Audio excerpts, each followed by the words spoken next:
You're listening to Thursday Night AMP on the Angry Marks Podcast Network.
AngryMarks.com pro wrestling and mixed martial arts podcast.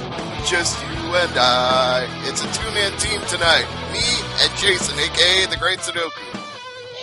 That's right, and CZW has spoiled it by letting everybody on Twitter know that Matt Riddle is going to the Canadian Football League. Yeah, spoiler alert, but no. I think he's going somewhere else, although he's being very coy about it. It's pretty clear which company has the most interest in him. It seems to shift on a daily basis. Well, as far as I'm concerned, there was only ever even two players in contention, and one of them has something against people who smoke weed. So the other is where he's going to end up.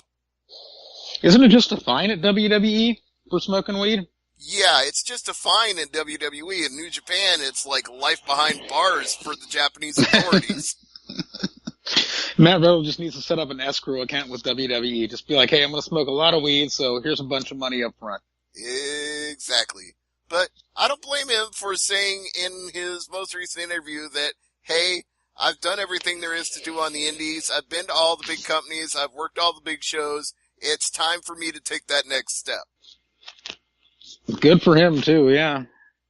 And quite frankly, he was ready to take that step at least a year or two ago, because I saw him at the WrestleMania weekend indie shows in Dallas, and man, he was ready then. He was already a good wrestler then. So 2 years' time, he's only gotten better. Yeah, Japan would not be the place for him. No, probably for a whole variety of reasons. Think Matt Sydal. And yes, ask Creepy Yoga Boy about that. Well, I'm talking to the non-creepy Yoga Boy right now. I'm the non-creepy Yoga Boy. I did my 2 yoga classes this morning. Indeed. So you're feeling fit and limber even after a couple of long nights of watching G1 Climax. A lot of G1 cramming, yeah. Yes, we cram to understand, but not Sam. We cram to understand why the Tongans continue to get disqualified in every single match. Well, sometimes they get disqualified, and then other times you can have that useless lump of shit, Tongaloa, pull the referee out of the ring forcefully, slam him into the guardrail, and it's still not a disqualification. Yeah, the rules are so inconsistent that even Chris Jericho has taken to the media and said, you know what, maybe stop abusing these refs so much. And that's coming from the man who took the son of Red Shoes and put him in what did he put him in? He did something really nasty to son of Red Shoes. Well, I can't remember now. Was it like a Scorpion Deathlock or something? Or a sharpshooter or something? Yeah, it was a sharpshooter. No, that's just son of Red Shoes, but I agree that it needs to go back to the way it was when I was growing up. Any kind of laying your hands on a referee, and that's an instant disqualification. Especially in New Japan, where things matter and titles matter and events are serious, you know? It's like, I mean, they should give that discretion directly to the timekeeper. It's like, if anybody messes with the referee, just ring that bell. It's over. Ring the fucking bell, as the intro used to say to a show on this network. My God, ref, ring the damn bell, the brutality. Yes. Do you hear a cricket? Is that on your end or my end? I hear a cricket. I don't hear it. It might be my air conditioner in the background. I feel like this is a callback to last week's show with R.D. Reynolds. We got the crickets. Got the Russell Crap crickets going here. anyway, I've got the And G1. definitely check out R.D. Reynolds' video on YouTube addressing some things with Vince Russo. A good watch. Absolutely. Yeah, I also put up a clip from our show of him addressing things. Today was a clip about Russo. Tomorrow is a clip about Eric Bischoff. And on Saturday, there should be, or maybe Sunday, I don't know which day I scheduled it for, there should be a clip where he talks about Dave Meltzer. So lots of highlights going up on youtube.com/AngryMarks.com. But enough of my shilling and cheap plugs, because I have the G1 standings right here in front of me. Shall I run them down?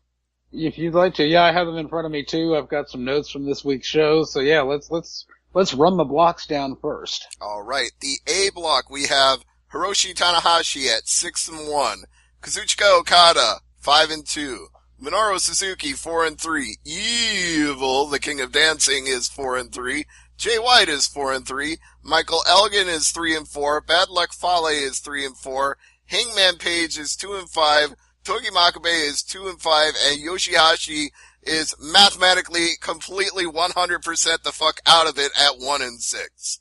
But at least he doesn't have a big fat goose egg anymore. Yeah, at least he's not at absolute zero. So. Nobody in the tournament is at 0 anymore, which is a good thing. And yeah, poor Yoshihashi. Just this whole A block in general is not good. Well, at least compared to the B block anyway. Absolutely. So why don't you run down the B block since I did the A block?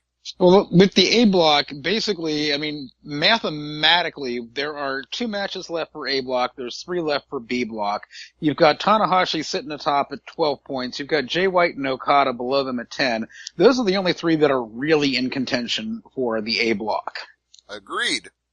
I mean, you could have some incredible streak of luck with Suzuki getting to 12 points and Evil getting to 12 points and the rest of the pack staying at or below 12, but that is not very likely.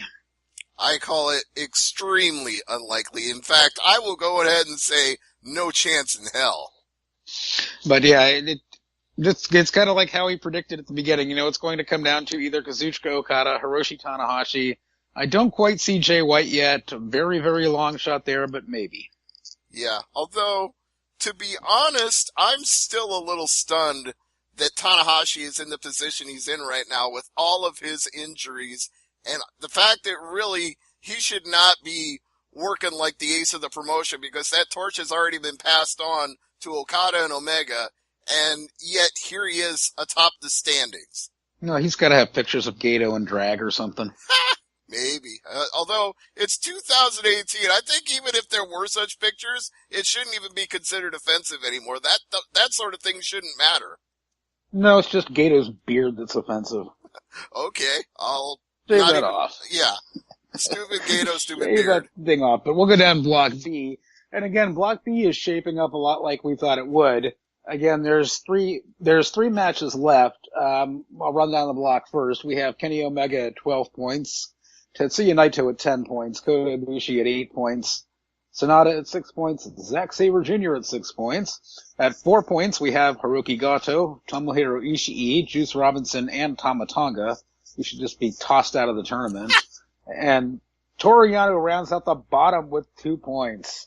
Yeah, there's your no way in fucking hell is he winning member of this block. 2 guys that I never want to see in the G1 ever again, Yano and Tama Tonga. But you know what? I feel like even though we've not been high on Yano for this tournament as a whole, the fact that I just watched that awesome Colt Cabana versus Toru Yano match from last year in Ring of Honor, that kind of redeemed him in my eyes. It's like, okay, you're useless in the G1 Climax, but after watching that, all is forgiven. I'm not saying that Toru Yano is useless. He has his place on the card, but he doesn't have a place in the G1 tournament proper. Exactly. It's not. His spot could be given to somebody like David Finlay, who could do a lot better than Yano in the ring.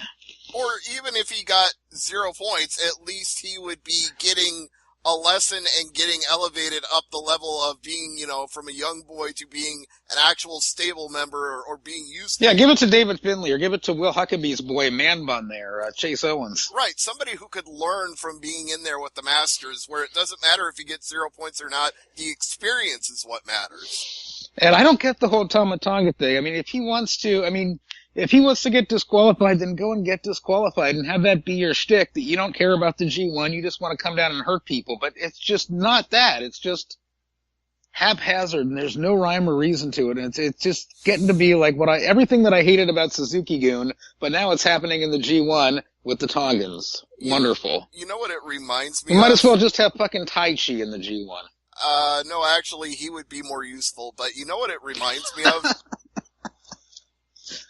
What's that? The old WCW heel referee shtick, where the referee will screw the babyface, but he will still enforce the rules of the match up until the point he screws him. It's like, if you're going to screw him, why not just immediately count fast 3 the first chance you get and get the fuck out of there? Why wait? Call back to Nick Patrick. Exactly. If you're gonna be a heel, Nick Patrick, be a fucking heel. Don't call it down the middle and then be a heel. Just be a heel right at the beginning. Just disqualify the babyface for no reason. Just be a fucking heel. And every once in a blue moon, they would have Little Nate be a heel, too. Yeah, once in a while. Usually when it involved Ric Flair in some way, so they could... It was more of him being a mark for Ric Flair than a straight-up heel, but he would do heelish things sometimes. Not to Nick Patrick levels, but... Exactly, so... Rounding out, getting back to Block B here, again, it's shaping up exactly as I thought it would. There's 3 people in contention for the block, for all intents and purposes. Kota Ibushi, Tetsuya Naito, and Kenny Omega. Do you hold to this theory that on the very last night, Kenny Omega will finally lose, and he'll lose to Ibushi? It would be interesting. They do seem to be teasing it with the way this has been booked. I don't know if that's the plan, but it leads you to think if he's going to take a loss, that would be who? That would be interesting, yeah. That would, especially if it was, winner takes all. Mm-hmm. And then, because as it stands now, Kenny Omega is 4 points ahead, so Ibushi will need to pick up a win on Omega in the meantime in order for that to have any meaning. Exactly, and also, if Omega goes all the way, not just through the block, but through the meeting of the blocks in the finals, then you don't have anybody to challenge for the title in January at the Tokyo Dome, because the champion just won the tournament. In that case, Omega would pick who he wants the challenger to be. That's how that works. True, but when is the last time you or I can remember that actually happening? The 30th of February? I mean in the climax, not picking... There is no 30th of February, Stevie. Yeah. That was the joke. Sorry, been a long week. Right around the 3rd of Never. Yeah, exactly. So, as unlikely as it seems, Omega has to somehow end up in second place. Yeah, it could happen if in the interim, Kota Ibushi picks up a win, Kenny Omega loses, they go in with Omega 2 points ahead of Ibushi, and then Ibushi wins over Omega, it's a tie, and Ibushi moves on because he won the headbreaker head-to-head against Omega. Exactly. That's how that would work. That, to me, makes the most sense out of all these scenarios. Otherwise, you have what could end up being Omega and Tanahashi in the finals, and a year ago I would have been all about that, but now that Omega's the champion and Tanahashi is kind of yesterday's news, that's a little weird. Yeah, I'd rather see Okada come out of Block A, I really would. I really would too. Tanahashi is banged up, and what is he going to deliver at Wrestle Kingdom that we haven't seen in the past, 6, 7 Wrestle Kingdoms from Hiroshi Tanahashi? Mm-hmm. But then if Okada goes all the way in Block A, then you even more need Ibushi to go all the way in Block B, because why do we need Okada versus Omega again? Yeah, I don't think that would... Yeah, I think if it comes down to Omega winning Block B and Okada winning Block A, they would have Omega go over Okada, because we don't want to see Okada Omega Part 94. And I'm not saying that all of those matches weren't 5, 6, 7, however many fucking stars. It's just... They were good, but how many times can you up your performance from the last time? Right. I mean, there's gotta be... Maybe there isn't a limit to the Dave Meltzer star rating system, but there's a theoretical limit to what these two men can actually do. And it's good to see some fresh matches, see some new feuds, see things get switched up a little instead of the same old, same old. Right. That's exactly my point. So, I think this is When you watch the G1, do you watch with the Japanese commentary? Always, always, always. Because there was something I thought that Stevie must be marking out at. This was from Evil versus Hangman Page on the 27th show, where they're outside of the ring and Evil has this chair and just decks Page with it, and Shinpei Nogami goes, "Evil home run swing!" Yes, of course. How could I not love that? That was fucking tremendous. So yes, if you have New Japan World, you owe it to yourself to watch the Japanese commentary, because Shinpei Nogami is just absolutely insane on commentary sometimes. Yeah, even when it's not involving one of my favorite wrestlers from Los Ingobernables de Japón, just listening to him is a treat in general. And yeah, speaking of Jonathan Courtwright, who we mentioned earlier, he had mentioned that Adam Page's moonsault onto Togi Makabe, he said, "You better list that as your spot of the week," but no, that was not the spot of the week, I'm sorry. The spot of the week in G1 was Kota Ibushi diving off that balcony seating onto Tomohiro Ishii. Holy shit. Oh, yeah. And can we put that He went match, straight New Jack. can we put that match, like, in match of the week category as well? Oh, that one and the Naito match from night one, those are my two forerunners for match of the G1, match of the year. I mean, holy shit. Kota Ibushi no-sells a superplex. Who does that? He does, and nobody else should. He gets up from a superplex, and then he picks Ibushi up and, like, carries him on his shoulder and lawn darts this fucker into the turnbuckle. And Ishii, God, he's got to weigh, what, 250, 300 pounds? Yeah, he's the Stone Pitbull, which means he's big and thick. And Ibushi got him up and lawn darted him. I mean, this was an insane match. I mean, Ibushi did stuff that you would see at Best of the Super Juniors, and then he did strong style with no selling, then he did strikes and kicks, and that's what won the match for him. And just so much you wouldn't expect to see, and so many different styles from Kota Ibushi.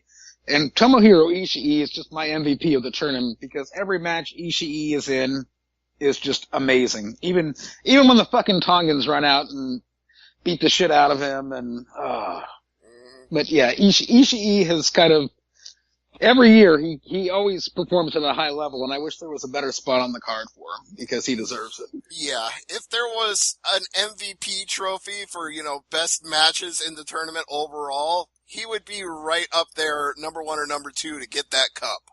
And I don't understand why that Ishii-Ibushi match wasn't the main event. Yeah, that's a good question. We got followed up with Naito versus Goto, which was just, ugh. Well, I think like your disdain for Hiroki Goto also plays a part in you not liking that. He can be carried to a good match, but Naito didn't. And then Omega versus Sonata was okay. Yeah. But it wasn't, nothing's gonna top that Ishii versus Ibushi match. That was, again, go spend your 999 yen, get New Japan World, fire up your Fire Stick or your Fire TV or your Fire Cube, whatever you have, and go to the July 28th G1 show on New Japan World and check this Ishii versus Ibushi match out. It is amazing. Yeah, it's just still killing me that you and I had that exact same reaction. It was okay. We did it in stereo, no less. Yeah, Omega and Sonata, I mean, it wasn't as good as Ishii and Ibushi, but it wasn't as bad as Naito versus Gato. Right. It couldn't top what came before, but it did top what came before. So it was exactly in the middle. I wonder if Omega was at gorilla position watching that match going, oh shit, I gotta follow that. How the fuck am I gonna follow that up, guys? Yeah. Well, that's actually what I'm worried about Omega and Ibushi on the final night is, like, are they gonna go out there and try to top that? Probably, yeah. And Ibushi's another one like Ishii that can kind of bring it with just about anybody who he gets into the ring with, and him being boys with Kenny Omega, it's just, he's going to go twice as hard because he and Kenny Omega do have that friendship. Exactly. That's the scary thing about this to me is the fact that they like each other and they trust each other and they know each other, so they're not going to hold back, and that's when things get dangerous. They like each other, they know each other, and they gonna fuck each other up. Well, I'm glad you said each other up. Thank you for clarifying that. They're going to lay a beating on each other. But again, even if it goes any other way other than each other up, it's 2018 and that's alright. Not that there's anything wrong with that. Exactly. Not that there's anything wrong with that. Not our cup of tea, but that doesn't mean it can't be theirs. Call back to Jerry Sudoku. Yes. What's the deal with New Japan's Golden Lovers? What's the deal with these Tongans? I don't get it. At this point, I don't think anybody gets it because I've even heard Dave Meltzer ranting about it saying, okay, enough is enough with the disqualifications. This is ruining G1. Yes, it's not doing anything to get Tama Tonga over. No. It's attracting the wrong kind of attention to Tama Tonga. I mean, every match that Tama Tonga in has been shit. His matches have been the shit worst, he and Yano both, which is very interesting because Block B is the better of the two blocks, but it's got the two worst performers in it. Yeah, the best block with the worst matches. So it's like the highs of the high and the lowest of the low. Yeah, I mean, I guess you got Togi Makabe in the other block, but yeah, Tama Tonga and Yano. Where does Yano get all this tape? Where is he buying it? They sell tape at the concession stand in Corrigan Hall.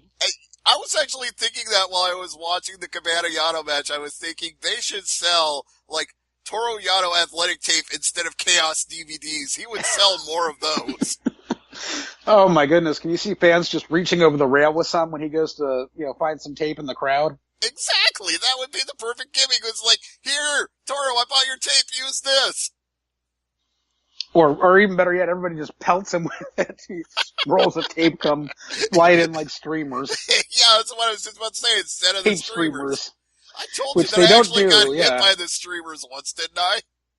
Did you? Yeah, I was at the Ring of Honor pay-per-view they were taping in Chicago. And that's the one thing that I like when they do combined ROH New Japan shows or when they do the G1 shows where they do the streamers, the USA shows. It's something neat to see. I don't know why they don't do that in Japan. Other promotions do, but not New Japan. I miss the streamers. Well, I don't mind that they do the streamers. I just wish the people throwing had better aim because I was sitting third row center from ringside and somebody conked me right in the head with it. It's like, hey, aim it at the ring, won't you? Come on. Oh, I thought you were going to say you got hit by a bunch of them. No, just one big reel that didn't unfurl. It's like, It's like he didn't even get it airborne enough to let it roll out. It just whacked me right in the back of the head. That was the same show where the Japanese girls in front of me kept chanting, Romero Shingo. Everybody with an O in their name got like 10 extra syllables. But anyway, I digress. So let's talk about the upcoming G1 Climax matches that we're going to see. All right, yeah, we have a day off tomorrow. The next show is August 4th. We've got Toru Yano versus Sonata, but at least that's the opening match. Fuck me running. And next week, Gato versus Tamatonga. I gotta sit through a fucking Yano match, and then I gotta watch fucking Goto versus Tamatonga. No, you don't. No, that's when you go in the kitchen and make a sandwich and come back. Ugh. The rest, it's gotta go up from there. It can't get any worse than that. Juice Robinson versus Zack Sabre Jr. That should be fun. That'll be a fun one. Yeah. Yeah, Robinson has been holding his own. I wish he had more points, but it is what it is. He is the U.S. champion. Naito is taking on Kota Ibushi. That should be a great match. That will be fucking awesome. I can't wait for that. And yeah, one of my forerunners, I like this feud better than Omega Okada from last year. Main event on the 4th is Tomohiro Ishii versus Kenny Omega, and they had a fantastic series of matches in 2017. Mm-hmm. Definitely check those out. If they capture even a small portion of what they did last year, it'll be really good. So yeah, we start off with 2 absolute shit matches, but at least we finish with 2 great ones. And a decent one in the middle. Yeah, a good one in the middle. Mm-hmm. So. But God, I'm gonna turn that show on halfway through. I don't blame you. 3/4 of the way through, just skip the opening bullshit too. August 5th, we have A block action, yay! Oh God. Yoshihashi versus Bad Luck Ballet. You can skip that. Fuck a duck. Screw a kangaroo. Yeah, there's not even anything good to come out of that because neither of them can win, so forget it. Yeah, I mean, Yoshihashi, part of it is just bad booking. Part of it, he's got an interesting look to him, but they don't do anything with him, and he doesn't get, he needs to be... Creative has nothing for him, I guess is the best way to put it. And he's in there with one of the Tongans, so nothing's gonna happen anyway. Fuck the Tongans.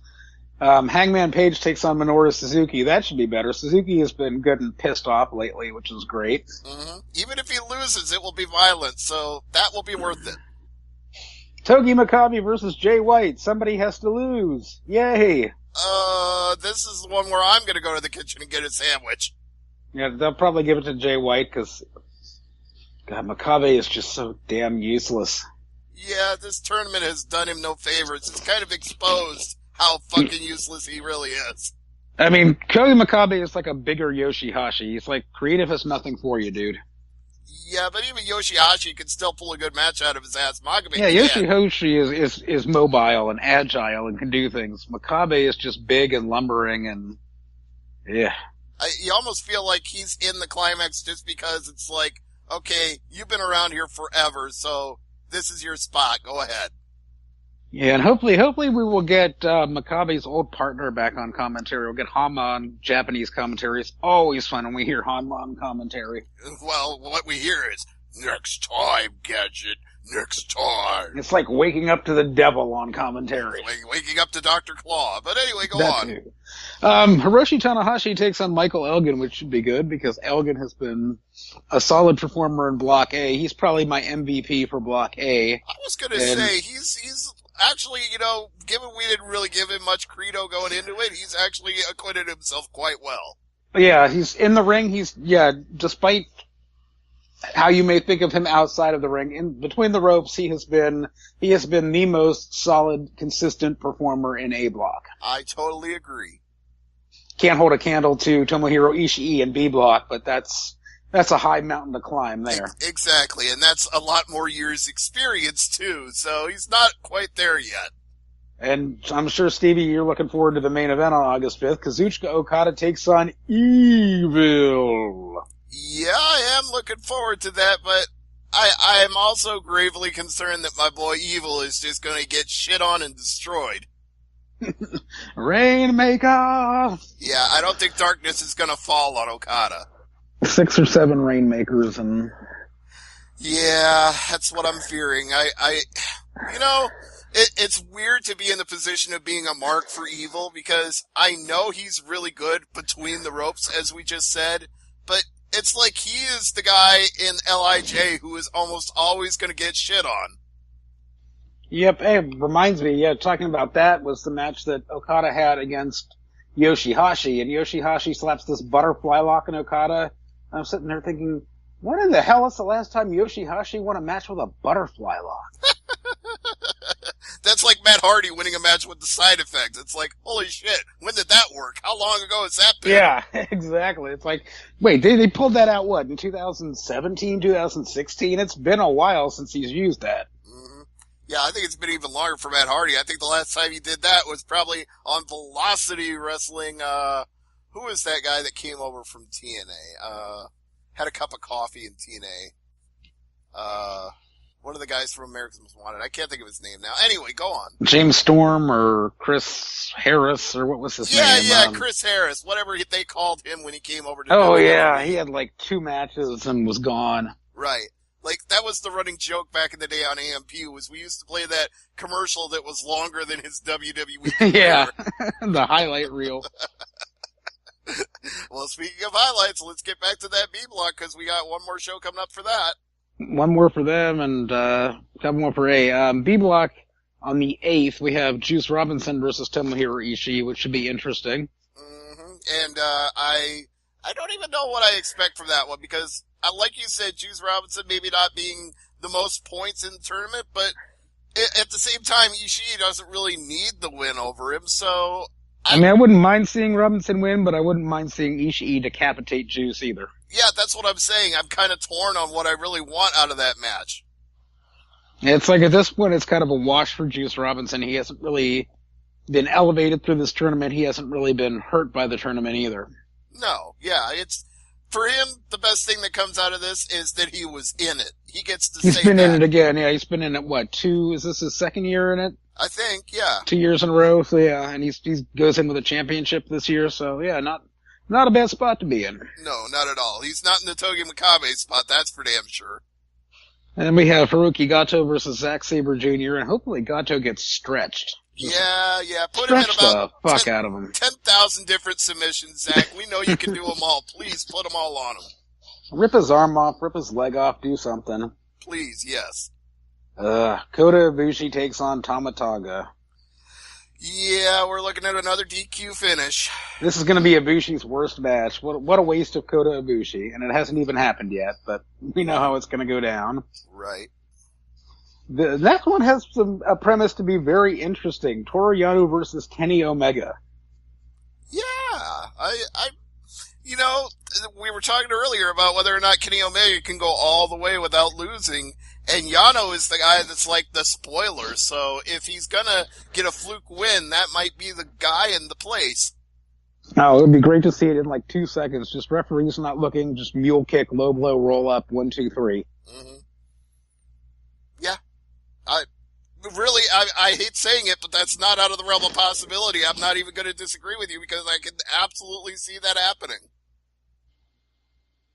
Yeah, I mean, I can see that happening. I can see him also. I can see Omega taking the loss to Ishii too, or he could take both losses actually too.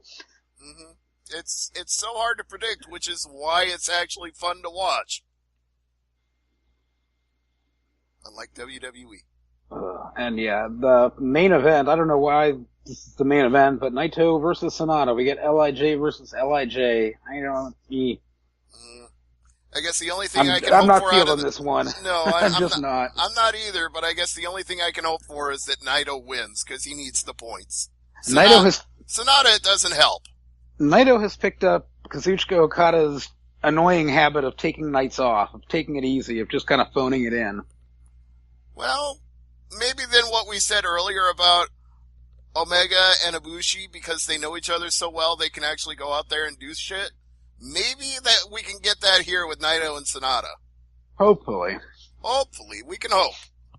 I want to see just a mean, pissed off, almost Misu level Sonata in there. Well, that would force Naito to elevate his game. He couldn't go in there and take it easy if he does that. It's like, yeah, just match starts, Sonata charges him, puts him right in the skull end to begin with. And have Naito just escape and slide out of the ring. Yeah. Great way to start the match there. Well, that's good fantasy booking. I'm not disagreeing with you here. Once again, you are taking away everything I have to say because you're saying what I'm thinking. Yep, it's that time of year, G1 and fantasy booking. So we got 2 more shows left. Final show for the A block, we have Yoshihashi taking on Hangman Page. Kind of the 2 young boys of the block. Could be good. Hangman Page does some insane shit in the ring. Yes, he does. And if he keeps it up, he may not have a long career. He may be the one hanging. Togi Makabe versus Michael Elgin. Well, maybe Elgin can toss Makabe around a bit. Just give him a turnbuckle bomb. Just power bomb him 1, 2, 3. And that avalanche Falcon Arrow. That's always a fun one. That too. That deadlift avalanche Falcon Arrow or an Elgin bomb or something. Just pick him up and throw him into the crowd and take the count out. And then we have another Tongan. Bad Luck Fale versus Misu. Misu can just kill him with death. Just kill everybody. Just kill all the Tongans. Yeah, and let them run in one at a time and each take a chop. Or each take a pile driver. A pile driver and then a chop just for good measure. Or a chop and then a pile driver. Or a chop, a pile driver, and then some more chops. Throw them out of the ring and then beat up some young boys. Yes, just kill them all. Everybody kick some young lions at ringside. Misu kills them all with death. And then we have Switchblade Jay White taking on Evil. Sad to say, I think that Jay White will probably get the win on this one, because once again, my boy Evil gets shit on by everybody. Yeah, he's kind of that odd man out in Los Ingobernables de Japón. Yes, it breaks my heart. He's the only supernatural character in the group. Yeah, just like Will when Tai Chi loses and his heart's broken. It's the same thing. And rounding out the A block on August 10th, we have Hiroshi Tanahashi versus Kazuchika Okada in another match we've seen time and again.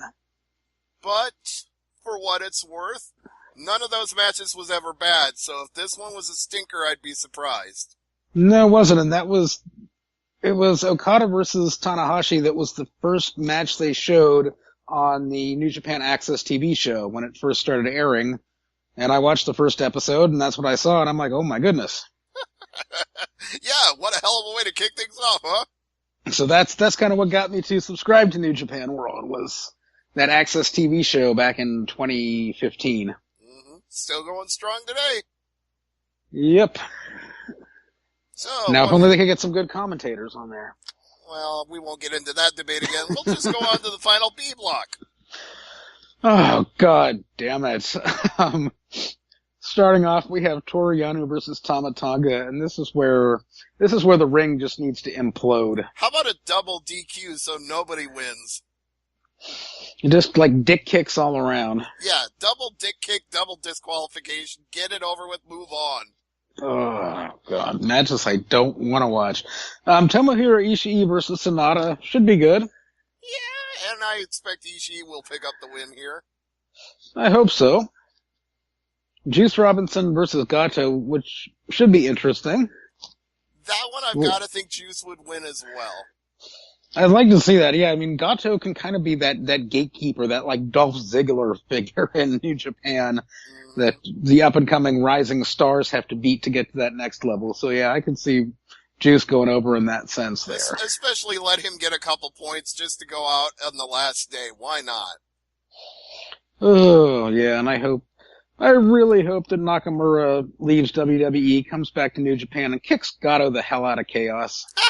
Yeah, there's a possibility of that. It's looking stronger every day. I'm back. Get out. You don't belong here. New Japan is definitely fixing to make him a big offer come January. I'm just waiting to hear that subconscious guitar riff and see him walk out and the crowd just lose their shit. Yeah, he will be. That's the irony of the whole thing, is he will be more over even though WWE used him for shit.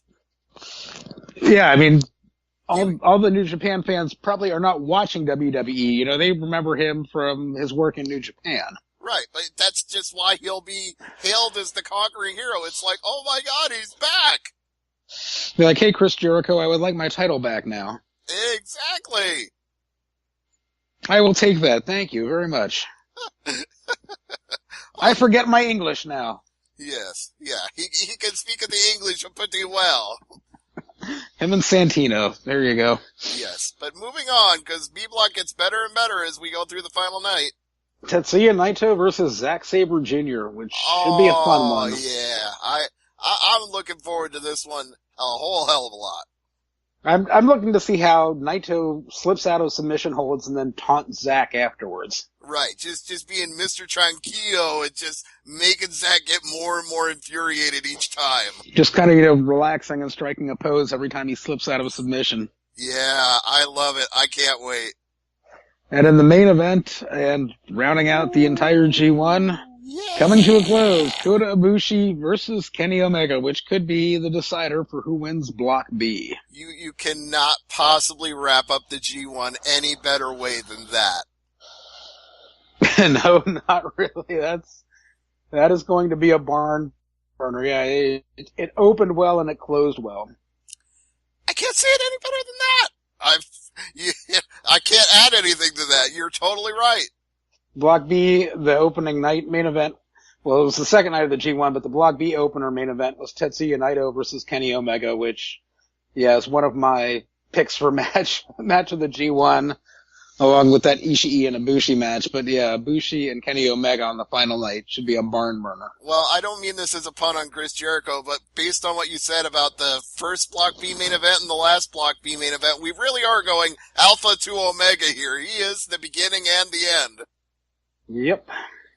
So on that note, we've come from the beginning to the end of Thursday Night AMP. So what do you have to plug, Jason? Oh, let's see. Plug my cooking blog, veggiebending.wordpress.com. I will plug New Japan World, njpwworld.com. It is the best 999 yen you can spend a month. I will plug the Canadian Football League once again, CFL, and I believe tomorrow night Johnny Manziel is starting for the Montreal Alouettes.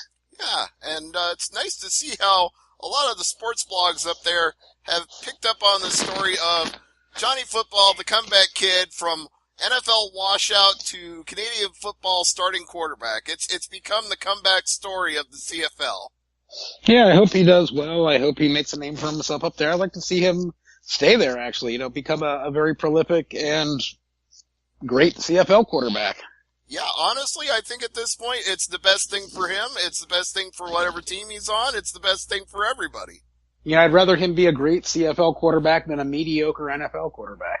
Amen to that. On that note, I don't think anything is mediocre about Thursday Night AMP, so I want to thank all of our listeners like Jonathan Courtwright, Steve Hoker, Ryan Taylor. Thank you all for listening. You get my cheap plug of the week because I already plugged the Angry Marks YouTube channel earlier, and we're on iTunes at keyword Angry Marks. If you didn't already know that or weren't listening to us, right there on iTunes, on your iTunes player or your mobile device or your Stitcher or your car stereo or whatever you happen to listen to podcasting with, because we're 600 episodes and one in right now. So we've been doing this for a while, and hopefully you've been with us for the whole ride. But if not, check out the archive of shows at AngryMarks.com. Thank you for listening. For myself and for Jason, this is Thursday Night AMP.